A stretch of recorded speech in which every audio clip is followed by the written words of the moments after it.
A'udzu billahi minasyaitonir rajim. Bismillahirrahmanirrahim. Assalamualaikum warahmatullahi wabarakatuh.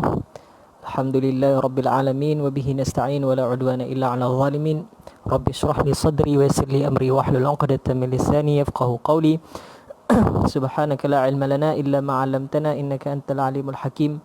Wa la haula wa la quwwata illa billahil 'aliyyil 'azim. Wa la haula wa la quwwata illa billahil 'aliyyil 'azim. Wa la haula wa la quwwata illa billahil 'aliyyil 'azim. Alhamdulillah. ولن ترضى عنك اليهود ولا النصارى حتى تتبع ملتهم قل إن هدى الله هو الهدى ولئن اتبعت أهواءهم بعد الذي جاءك من العلم ما لك من الله من ولي ولا نصير الذين آتيناهم الكتاب يتلونه حق تلاوته أولئك يؤمنون به ومن يكفر به فأولئك هم الخاسرون يا بني إسرائيل اذكروا نعمتي التي أنعمت عليكم وأني فضلتكم على العالمين واتقوا يوما لا تجزي نفس عن نفس شيئا ولا يقبل منها عدل ولا تنفعها شفاعة ولا هم ينصرون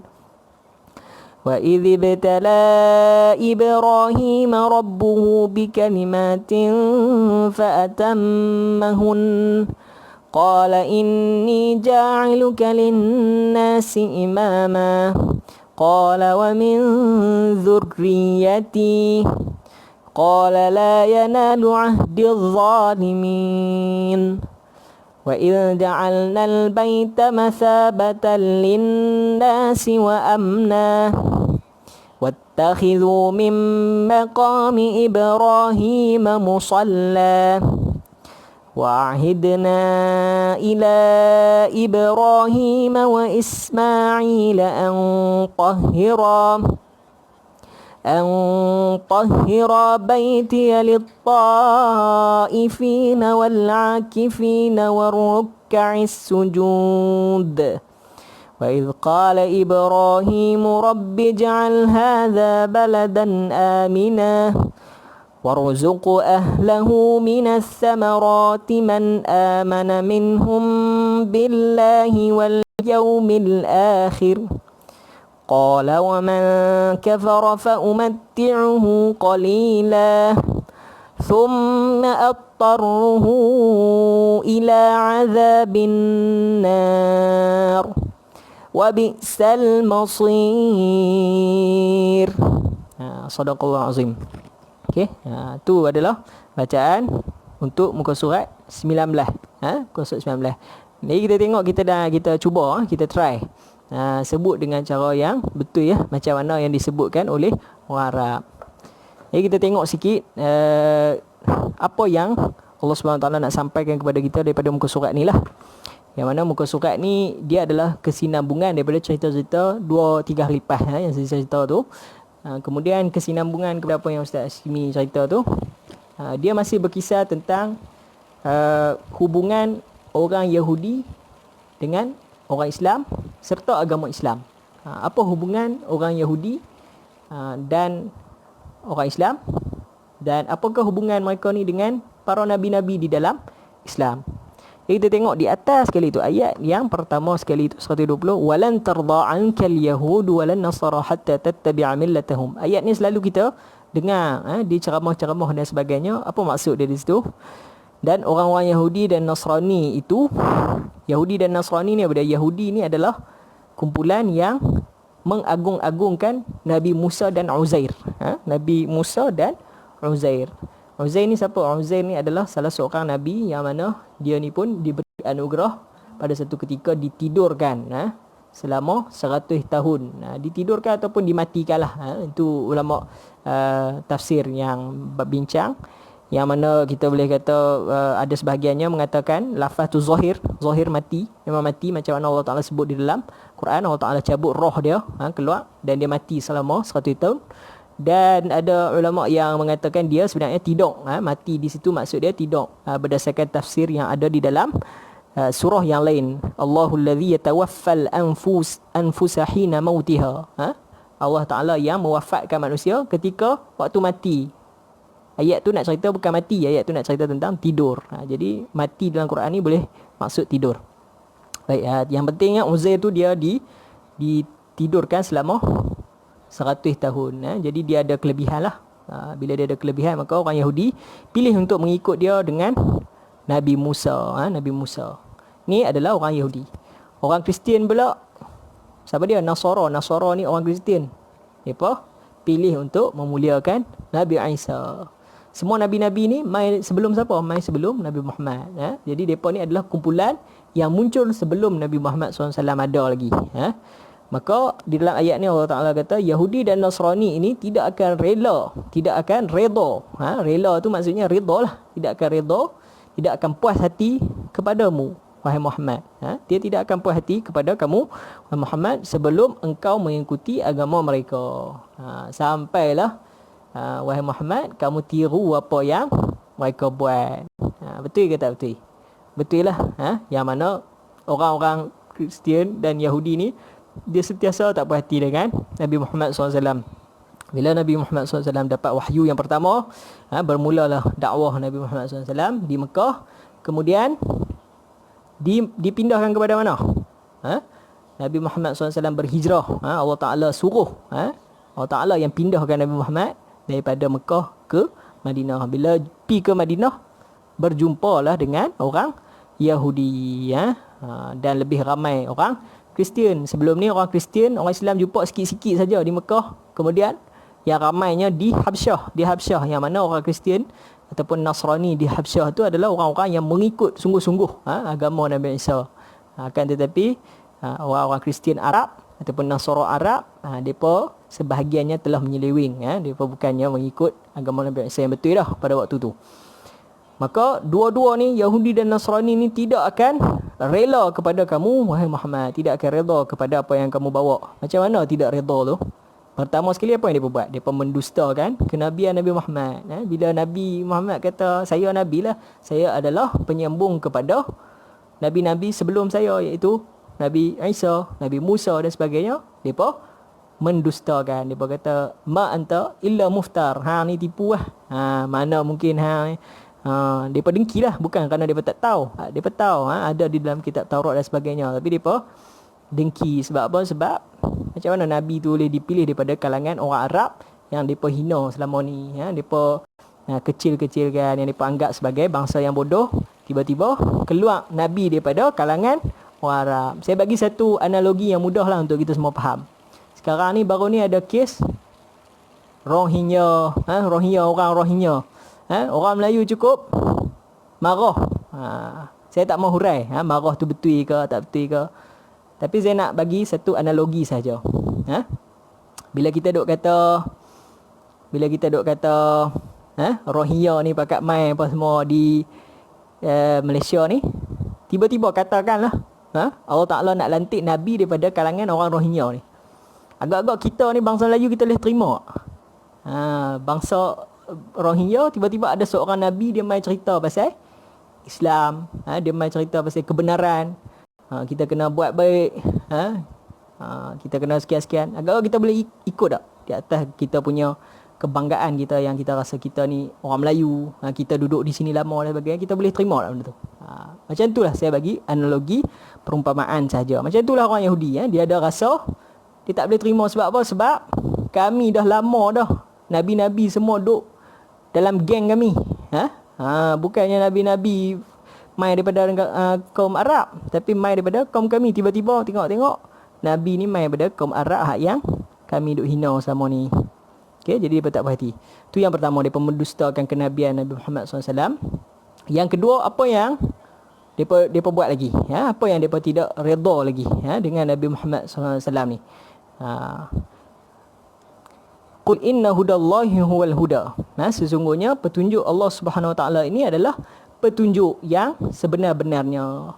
Pertama, mereka mendustai Nabi Muhammad. Yang kedua, mereka mendustai Al-Quran. Al-Quran yang datang tu. Sebab apa? Sebab Al-Quran yang main ni banyak wahyu-wahyu duk sebut pasal kekurangan dan kesilapan mereka, dan perbuatan jahat mereka terhadap Nabi-Nabi. Maka mereka dustakan Al-Quran. Mereka kata Al-Quran ini bukan wahyu daripada Jibril. Ada sebahagian orang Yahudi yang mengatakan bukan wahyu daripada Jibril dan kami musuhi Jibril, macam yang saya cerita dah sebelum ni. Wala in ittaba'ta ahwa'ahum ba'da alladhi ja'aka minal ilm, sekiranya mereka itu mengikut hawa nafsu mereka dan sekiranya kamu mengikut hawa nafsu mereka ba'da alladhi ja'aka minal ilm, setelah datang kepada kamu ilmu tu apa? Ilmu tu wahyu ni lah, Al-Quran ni. Malaka minallahi min waliyyin wala nasir, maka tidak ada bagi kamu daripada Allah walaupun sedikit perlindungan ataupun sedikit pertolongan. Sekiranya kita pergi ikut bangsa Yahudi ni, maka Allah SWT akan tarik daripada kita perlindungan dan pertolongan. Macam mana ikut bangsa Yahudi ni? Ikut mereka boleh jadi dalam bentuk akidah, yang mana kita pergi terima apa yang akidah mereka nak bawa. Kita sangat-sangat berbeza akidah kita dengan agama Yahudi. Agama Kristian berbeza, tidak sama. Agama Kristian yang mana sekarang ni sampai sekarang ni berbeza. Mereka mengatakan adanya akidah hulul wal ittihad. Kita panggil akidah hulul wal ittihad, yang mana konsep tu dalam bahasa Inggeris kita sebut konsep Trinity. Yang mana Tuhan itu adalah the Father, Tuhan Father. Kemudian dia juga adalah the Son. Kemudian dia juga adalah the Holy Spirit. Tiga entiti nak cerita kepada benda yang sama. Tak boleh macam tu. Di dalam Islam, Tuhan hanya satu. Qul huwallahu ahad. Katakan Allah Subhanahu Wa Taala itu adalah Tuhan yang satu. Ni Ustaz Nan kata gelap, tak nampak. Bagi nur sikit, nur. Lampu duk belah tu, dia jadi gelap. Okey, baik. Jadi kita tak boleh ikut. Yang pertama, kita tak boleh ikut dari segi akidah. Tu akidah orang Kristian, dia menyamakan Tuhan dengan makhluk. Dia kata Tuhan tu boleh bersama dengan Nabi Isa, iaitu berada di atas muka bumi ni, jadi makhluk lah. Kemudian agama Yahudi pula, agama Yahudi ni menafikan Tuhan terus. Nak sebut nama Tuhan pun tak boleh. Nak sebut dia tu pun jadi tak boleh. Sebab apa? Sebab kalau sebut sekali, jadi kira kita kata tu makhluk. Tak boleh pula. Tu teruk sangat. Seolah-olah nak nafi terus kewujudan Tuhan tu. Tak boleh. Kita dalam agama Islam, akidah Ahlussunnah wal Jamaah, kita mengisbatkan zat, mengatakan zat Allah SWT tu wujud. Kemudian kita mengatakan sifat-sifat Allah SWT tu pun wujud, berdasarkan apa yang kita dapat daripada Al-Quran dan hadis. Dan kita kata Allah SWT ada perbuatan-perbuatan dia. Okey, baik. Tu dari sudut akidah. Kemudian dari sudut amal kita, syariah kita. Syariah pun kita tak boleh ikut cara mereka. Orang Yahudi dia ada cara semayang dia. Orang Kristian dia ada cara semayang dia. Maka kita tak boleh tiru cara semayang tu. Kemudian allazina atainahumul kitaba yatlunahu haqqa tilawatih. Orang-orang yang kami memberikan kitab kepada mereka, mereka membacakan dengan sebenar-benarnya. Okey, baik. Di sini ulama tafsir mengatakan bahawasanya orang-orang tadi ni, yang orang Yahudi, orang Kristian semua tadi yang tidak redha kepada Nabi Muhammad ni, adakah mereka ni semua tak redha kepada Nabi Muhammad? Bukan. Ada sebahagiannya mereka redha, ada sebahagiannya mereka ikut Nabi Muhammad SAW, mereka taat. Antara dia adalah Kristian ataupun Nasara Habsyah tu, yang mana Nabi dan para sahabat semua tu pada apabila seksa oleh kaum musyrikin pada peringkat awal tu, mereka pergi sebahagiannya pergi berhijrah ke Habsyah dan diterima baik oleh Najasyi, Raja Habsyah pada waktu tu. Maka dia tu adalah orang yang baik, yang mengikut agama Kristian yang benar. Jadi bukan semua orang Kristian dan orang Yahudi itu jahat. Dan daripada kalangan orang Yahudi pun ada kalangan-kalangan orang Yahudi yang mana mereka masuk Islam. Antara dia Abdullah bin Salam. Abdullah bin Salam. Abdullah bin Salam dia adalah seorang rahib, seorang rahib ataupun padri lah, kita kata padri ke, ataupun rahib lah, rahib Yahudi yang mana dia pun menerima wahyu Nabi Muhammad SAW. Jadi bukan semua. Itu adalah tafsir yang pertama lah, yang ulama tafsir yang mengatakan yang membaca kitab dengan benar ini adalah orang-orang Yahudi dan Kristian yang baik, yang baca dengan, yang tidak memesongkan Taurat dan Injil. Kemudian tafsir yang kedua mengatakan allazina atainahumul kitab yatlunahu haqqa tilawatih, ni adalah orang Islam. Orang Islam lah yang sebenarnya diberikan kitab, diberikan Al-Quran, kemudian mereka membaca Al-Quran itu dengan sebenar-benar bacaan. Apa maksud sebenar-benar bacaan di sini? Haqqa tilawatih. Imam Hasan Al-Basri, apa yang disebut haqqa tilawatih ni ada 3 benda.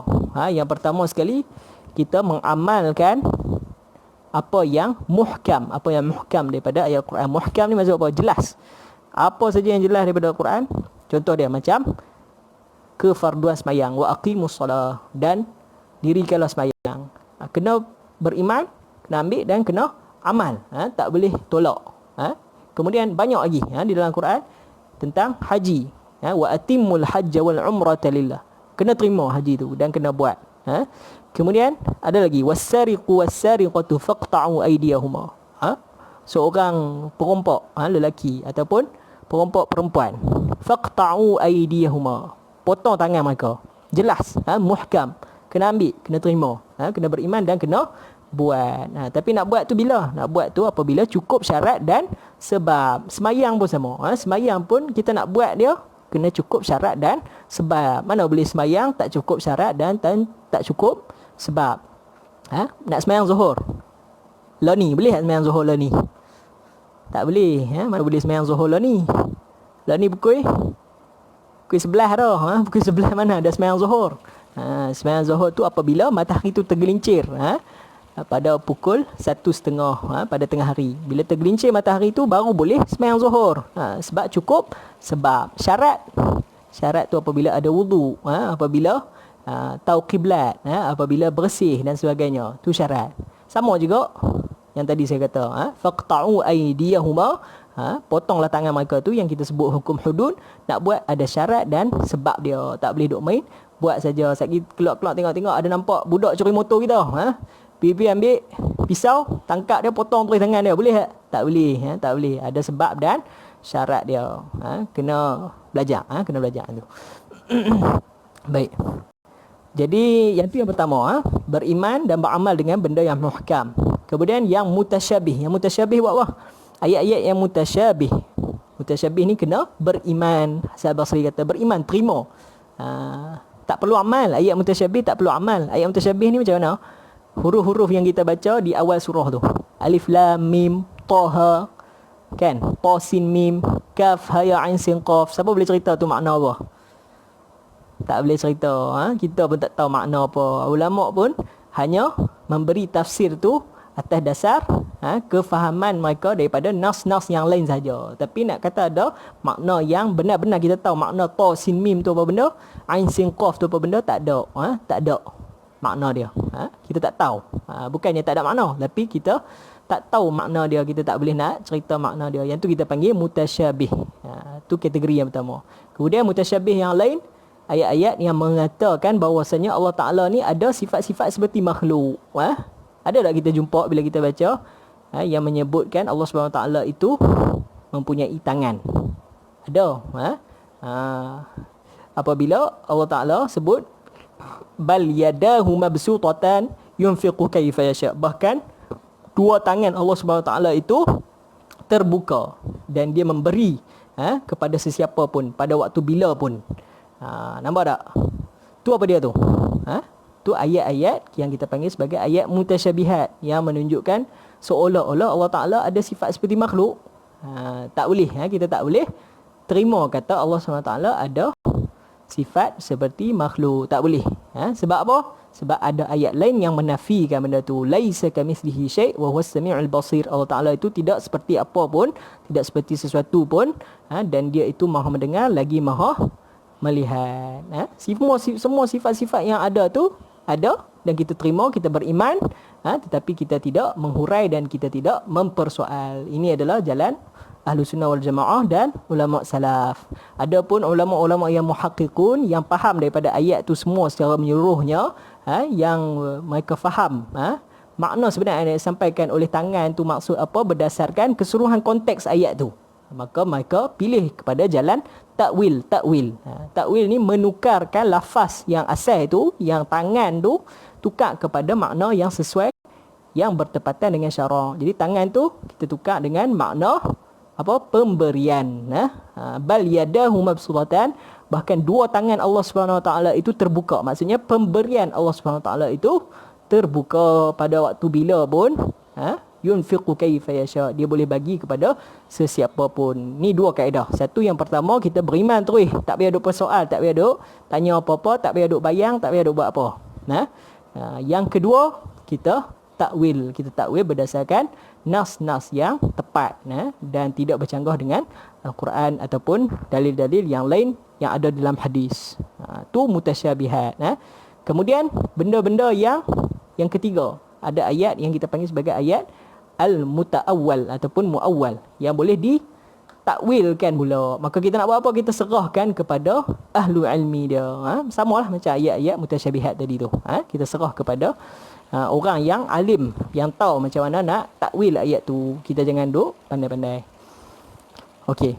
Ulaika yu'minuna bih, mereka itu beriman dengan ayat tersebut. Wa may yakfur bihi fa ulaika humul khasirun, dan sesiapa yang kufur dengannya, maka mereka itu adalah orang-orang yang rugi.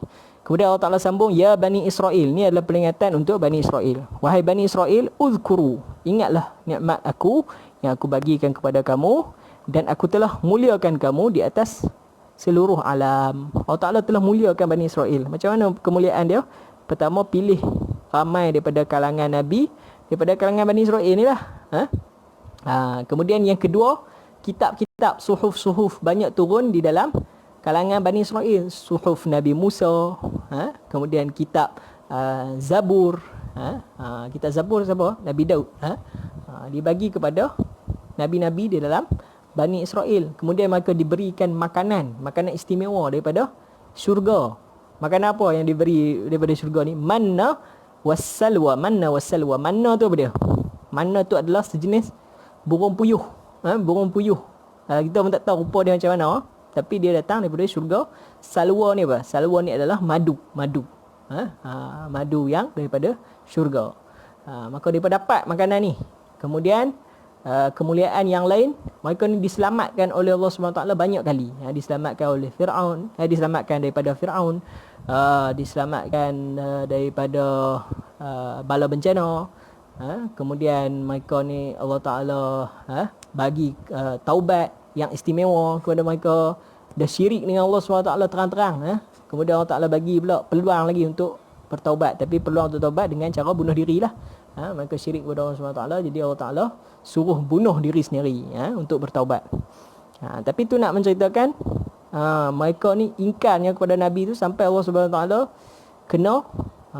kena bagi peluang macam tu, barulah mereka ni nak jadi baik dan sebagainya. Tu sebab itulah mereka ni dimuliakan daripada bangsa-bangsa yang lain.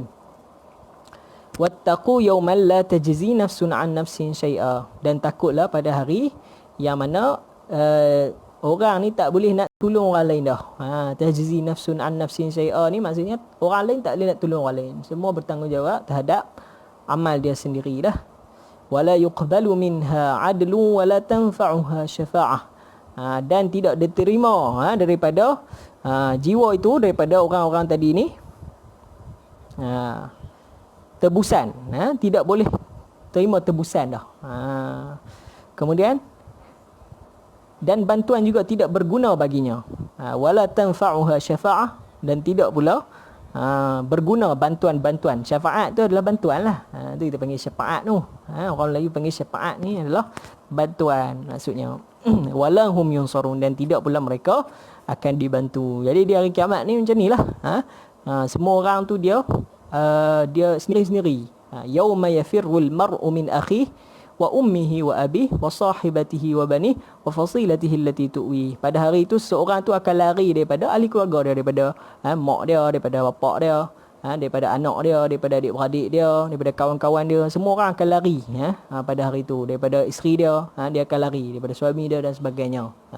Dekat dunia ni boleh lah sweet-sweet, tapi dekat akhirat, dekat hari kiamat, semuanya bergaduh sesama sendiri. Tujuan dia nak tebus balik apa-apa saja pahala yang boleh ditebuskan agar selamat. Itu nak cerita dahsyat dia lah.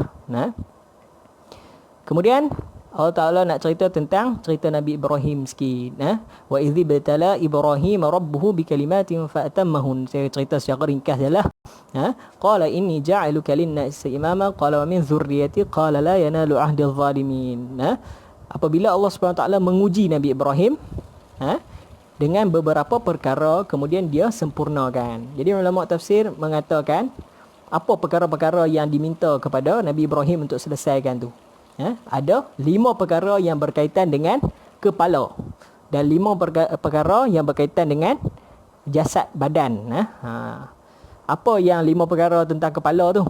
Yang pertama sekali, Allah SWT minta Nabi Ibrahim supaya pendekkan misai, rapatkan misai. Misai ni dia tak boleh panjang sangat, sampai lebih dari bawah ni, minum tarik pun lekat habis bui. Dia tak boleh panjang-panjang sangat. Simpan sikit-sikit lah, menipiskan misai. Kemudian sentiasa berkumur. Yang kedua. Yang ketiga, istinsyak. Istinsyak ni apa? Maksud air ke dalam hidung, kemudian keluarkan balik. Kemudian siwak. Siwak ni adalah gosok gigi. Kemudian sikat rambut tu bagi belah tengah. Sikat tu bagi belah tengah.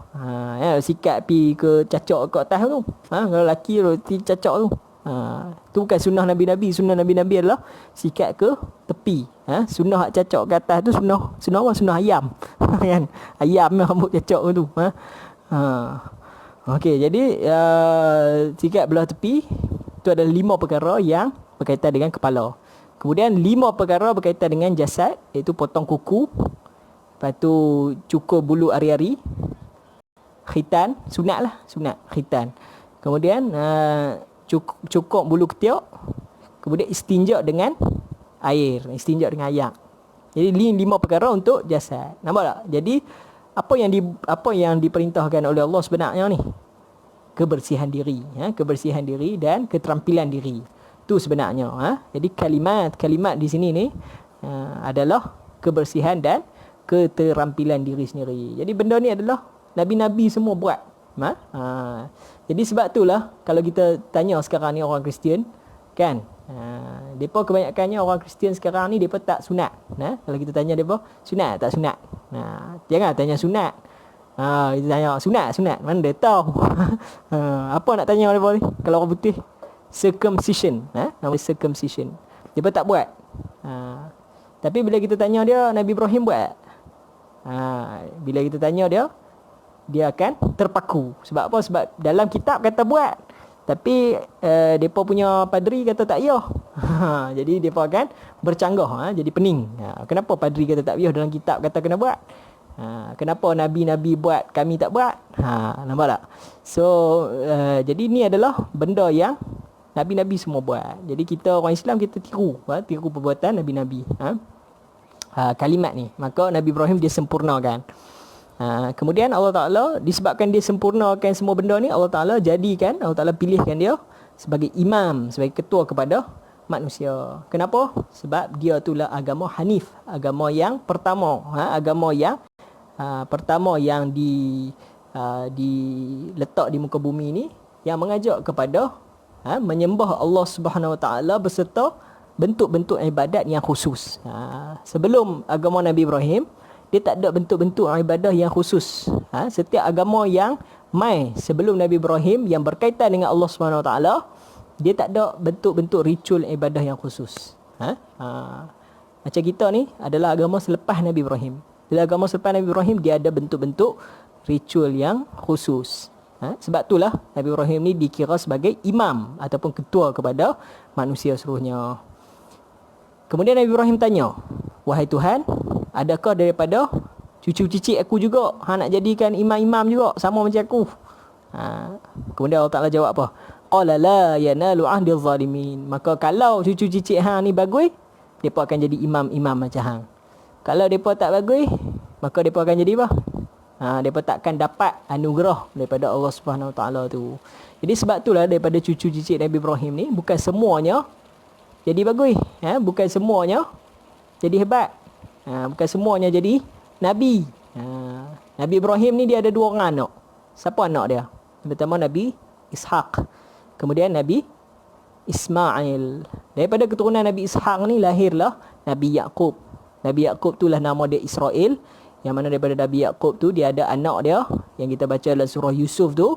Daripada keturunan mereka ni ramai-ramai ni, maka jadilah golongan Bani Israel. Bani Israel. Daripada kalangan Bani Israel ni ada nabi-nabi, ada yang jahat, ada yang macam-macam. Kemudian daripada Arab pula, iaitu keturunan Nabi Ismail. Keturunan Nabi Ismail ni daripada mak dia Hajar. Maka keturunan tu jadi keturunan Arab, daripada Yaman. Kemudian akhirnya sampai kepada Hijaz dan lahir orang yang terbaik di atas muka bumi ni, manusia yang paling terbaik, iaitu Nabi Muhammad SAW. Dan daripada keturunan tu juga ada yang jahat, keturunan Nabi. Siapa? Saudara mara Nabi, Abu Jahal, Abu Lahab, semua tu jahat. Jadi yang baik dijadikan Nabi-Nabi, dijadikan orang-orang soleh dan sebagainya. Yang jahat-jahat ni semua tidak mendapat anugerah Allah SWT ni. Baik. Wa il ja'alna al-baita mathabatan lin-nas, dan apabila kami menjadikan al-bait tu apa dia? Al-bait tu Mekah lah, Mekah. Mathabatan lin-nas, tempat orang datang dan pergi untuk cari pahala. Mathabatan tu adalah tempat untuk datang dan pergi untuk cari pahala. Tu maksudnya di situ. Wa amna, dan keamanan. Wattakhidhu min maqami Ibrahim musalla, dan hendaklah kamu mengambil daripada maqam Ibrahim tu sebagai tempat sembahyang. Maqam Ibrahim ni apa dia? Ada 3 pendapat. Yang pertama sekali, maqam Ibrahim tu maksud dia adalah Mekah. Mekah tu seluruhnya. Kemudian maqam Ibrahim tu ada ulama kata dia adalah ibadah haji tu. Bila orang buat ibadah haji tu, itulah maksud dia maqam Ibrahim. Ada ulama sebut pula maqam Ibrahim tu hak yang kita duk tahu lah ni. Kita pergi di Masjidil Haram tu, kita masuk Masjidil Haram, kemudian kita tengok ada Kaabah. Di tepi Kaabah tu ada Hijr Ismail, kemudian dia ada maqam Ibrahim. Ni 3 pendapat tentang maqam Ibrahim. Jadi Allah SWT suruh sembahyang ataupun ibadah di maqam Ibrahim, iaitu di Mekah lah. Kemudian wa ahidna ila Ibrahim wa Ismail an tahhira baiti lit-taifin, dan kami perintahkan kepada Nabi Ibrahim dan Nabi Ismail agar mereka berdua ni mencuci, membersihkan baiti tu apa dia? Masjidil Haram lah, rumah aku, Masjidil Haram, bagi orang-orang yang tawaf, orang-orang yang beriktikaf, al-akifin, war-ruk'a, orang-orang yang rukuk, was-sujud, ruk'a'is sujud, orang-orang yang sujud. Depa ni, Nabi Ibrahim ni pada waktu tu diperintahkan oleh Allah SWT untuk pergi ke Mekah. Duduk di situ dan tinggal anak dia di situ. Siapa tinggal? Nabi Ismail dengan isteri dia. Inni askantu min zurriyati biwadin ghairi dhi zar'in 'inda baitikal muharram. Rabbana wa taqabbal du'a. Tu Nabi Ibrahim kata di situ. Dia tinggal anak dia disebabkan perintah Allah SWT. Allah Taala suruh tinggal kat situ, dan dia pergi cari batu-batu untuk membina semula Kaabah di situ. Wa idh qala Ibrahim rabbi ij'al hadha baladan amina. Kemudian Nabi Ibrahim berdoa kepada Allah SWT setelah dia selesai membina semula Kaabah dan Mekah. Maka Nabi Ibrahim berdoa, rabbi ij'al hadha baladan amina, jadikan negara ini negara yang aman. Warzuq ahlahu minas samarati man amana minhum billahi wal yawmil akhir, dan beri rezeki kepada mereka daripada buah-buahan bagi yang beriman kepada Allah dan hari akhirat. Macam mana negara Mekah ni boleh jadi aman? Sebab Nabi Ibrahim ni dia apabila dia membina Kaabah tu, maka Allah Taala anugerahkan supaya Mekah tu menjadi salah satu daripada tanah haram. Tanah haram ni maksud apa? Tanah haram ni tak boleh berbunuh di dalam dia. Tak boleh bunuh binatang-binatang, tak boleh cabut pokok-pokok, dan sebagainya. Tu maksud tanah haram. Jadi Nabi Ibrahim dia telah menjadikan Mekah tu sebagai tanah haram. Bila jadikan tanah haram, maka dia akan jadi aman sebab orang tak boleh berbunuh-bunuh di dalam tanah tu. Kemudian yang kedua, Nabi Muhammad SAW diberikan anugerah pula untuk mengharamkan tanah Madinah. Tu anugerah pertama kepada Nabi Ibrahim untuk mengharamkan tanah Mekah. Anugerah kedua diberikan kepada Nabi Muhammad untuk mengharamkan tanah Madinah. Jadi kita dalam Islam kita ada dua tanah haram, tanah Mekah dengan tanah Madinah, yang mana di tanah ni, dua-dua tanah ni tak boleh berbunuh-bunuh, tak boleh bunuh binatang, tak boleh cabut pokok, tak boleh bagi orang kafir masuk. Dua tempat ni, tempat yang suci. Kemudian warzuq ahlahu minas samarat, dan bagi rezeki kepada ahli-ahli dia daripada buah-buahan. Doa Nabi Ibrahim ni berapa ribu tahun dah. Lama dah, ribu tahun dah.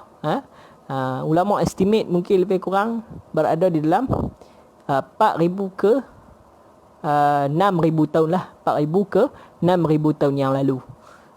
Nabi Ibrahim doa supaya orang di Mekah ni semua dapat makan buah-buahan. Lah ni kalau kita pergi Mekah, semua buah ada. Macam-macam buah ada. Tak boleh dibayangkan. Sedangkan pada zaman Nabi Ibrahim tu, ayak pun tak ada. Sampailah zaman Nabi Muhammad, ayak sangat-sangat sikit. Yang ada buah kurma.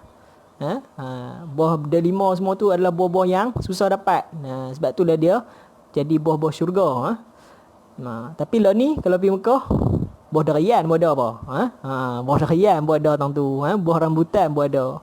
Itu adalah doa Nabi Ibrahim. Kemudian qala wa man kafara fa umatti'uhu qalila.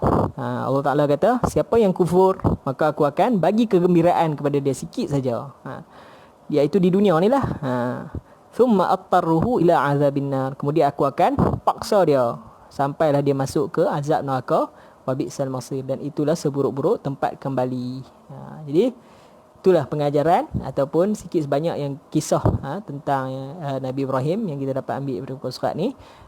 Yang mana Nabi Ibrahim ni nak menunjukkan sebagai simbol orang yang sangat-sangat taat kepada Allah SWT.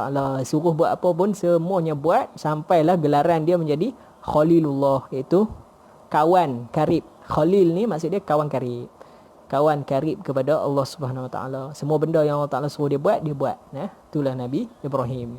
Jadi sikit sebanyak kita ambil daripada pengajaran daripada muka surat ni. Jangan jadi seperti orang yang beragama Yahudi dan Kristian yang menyeleweng daripada agama Kristian. Jangan jadi macam mereka.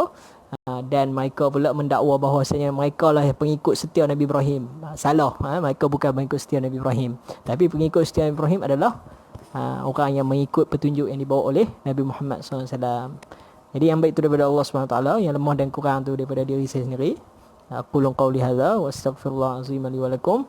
Assalamualaikum warahmatullahi wabarakatuh. Terima kasih kerana join. InsyaAllah kita jumpa lagi esok.